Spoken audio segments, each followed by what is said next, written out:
കേരളത്തിൽ ഒരു പ്രധാനപ്പെട്ട മാധ്യമം നമ്മുടെ ഈ പരിപാടിയെക്കുറിച്ചൊരു റിപ്പോർട്ട് എഴുതി വച്ചിട്ടുണ്ട്. ഈ പരിപാടിയിലൊക്കെ സാധാരണഗതിയിൽ നല്ല കാര്യങ്ങൾ മാത്രം പറഞ്ഞു പോകണമെന്ന നിർബന്ധമാണ് ഞങ്ങൾക്ക് എല്ലാവർക്കും ഉള്ളത്. പക്ഷെ ആ റിപ്പോർട്ടിൽ പറയുന്നത് മന്ത്രി ആഫീസുകളും മുഖ്യമന്ത്രിയുടെ ആഫീസും ഒക്കെ വല്ലാതെ വിഷമിക്കുകയാണ്. ഇതിന് ഉദ്യോഗസ്ഥന്മാർ വല്ലാതെ വിഷമിക്കുകയാണ്. ഇതിന് ആളെ കൂട്ടാൻ എങ്ങനെ കഴിയും, അതാണ് വിഷമിക്കുന്ന കാര്യം. അപ്പോൾ ആളുകളും ഇല്ലാതെ ബുദ്ധിമുട്ടി പോകുന്നു എന്നാണ് ഈ റിപ്പോർട്ട് വായിച്ചാൽ തോന്നുന്നത്.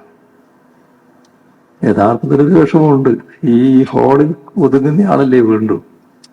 അപ്പൊ എങ്ങനെയത് ചുരുക്കും, അതൊരു വിഷമമുള്ള കാര്യമാണെന്ന് നമുക്കെല്ലാവർക്കും അറിയാം. നവകേരള സദസ് മൈതാനിയിൽ നടന്നതാണല്ലോ.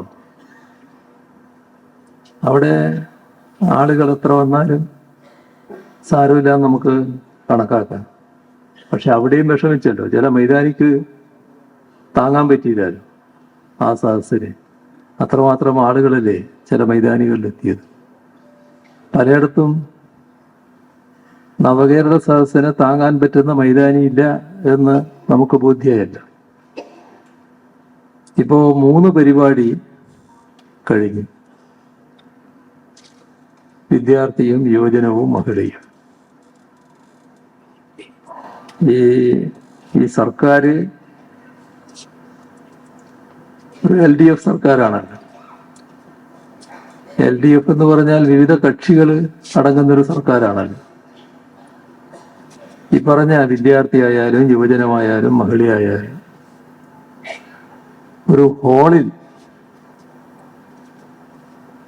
ആളെ കൂട്ടാൻ വലിയ പ്രയാസമൊന്നും ഉണ്ടാകില്ല എന്ന് ഈ എഴുതിയ റിപ്പോർട്ടർക്ക് അറിയാത്തതല്ലാലോ. പക്ഷെ അയാളെ പറഞ്ഞിട്ട് കാര്യമില്ല, അല്ലെങ്കിൽ അവരെ പറഞ്ഞിട്ട് കാര്യമില്ല. എഴുതിപ്പിക്കുകയാണല്ലോ ഈ മാനേജ്മെന്റ്. ഇങ്ങനൊരു വാർത്ത കൊടുക്കണം. അപ്പൊ പിന്നെ നിവൃത്തിയില്ല, എഴുതലല്ലേ പറ്റും.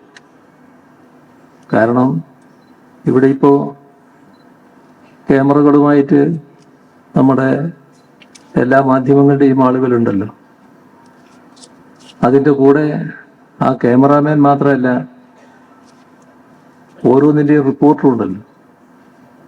ഓരോ സ്ഥലത്തും അവർ കണ്ടുകൊണ്ടിരിക്കുന്ന കാര്യമാണല്ലോ എങ്ങനെയാണ് ഈ പരിപാടി നടക്കുന്നത്. ഈ കഴിഞ്ഞ പരിപാടികളിലൊക്കെ ആ ഹാളിൽ ഇപ്പൊ കേരളത്തിലെ ഏറ്റവും നല്ല ആളുകൾ ഒതുങ്ങാൻ പറ്റുന്ന ഹാളാണ് സിയാലിന്റെ എറണാകുളത്തുള്ള ഹാൾ. അവിടെയാണ് വനിതകളുടെ പരിപാടി നടന്നത്. അവരോട് ഒരു ക്ഷമാപണ സ്വരത്തിൽ പറയുകയായിരുന്നു, ഇപ്പൊ ഇവിടെ നിൽക്കുന്നത് പോലെയല്ല, കൂട്ടമായിട്ട് മഹിളകള് ഈ സീറ്റിന്റെ പുറത്ത് ഇരിക്കാൻ കഴിയാതെ തെങ്ങി നിൽക്കുകയായിരുന്നു.